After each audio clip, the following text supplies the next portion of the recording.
Tingin ako guys ng ano, pang exchange gift. Tingin ako dito. Yan, bili ako ng palette.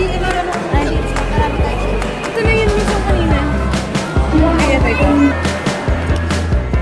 Dalawa lang bibigay ko kasi hindi ko alam yung shade niya or kung ano.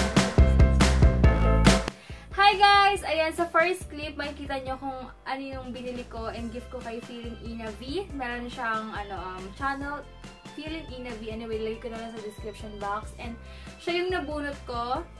So, yun lang guys, sobrang madalian and wala na akong maisip that time kung ano i-gift ko kasi nga sobrang busy rin ang schedule tapos walang time mamili talaga as in. Kaya, yun yung naisip ko, isang palette na Maybelline and then yung sa Essence Matte something, yung white for oily skin. So, sana nagustuhan nga niya.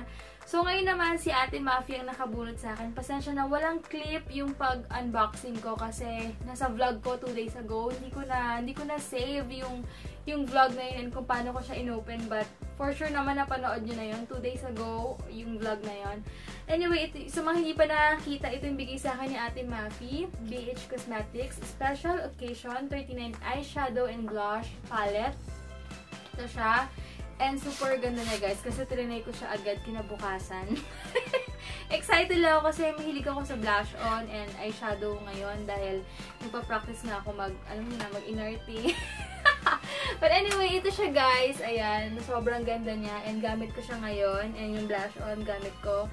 Masasabi ko na maganda to kasi sobrang pigmented siya yung blush on niya. And ang gaganda ng mga colors niya. So, ayan, may pang contour din. And ito, ginagamit ko to for highlighters sa nose bridge, ganyan. So, maganda talaga siya. And sobrang gustong-gusto ko siya, Ate Mafia. Sobrang thank you as in. Super duper thanks. So, yun lang guys. And thank you so much, Team Collab and Sis Mean sa pakikipag-collab sa akin sa collaboration na to. Sobrang happy ako at nagiging part ako ng mga ganito. Maraming salamat sa iyo and sobrang happy lang and feel blessed talaga. So, thank you so much guys and Merry Christmas!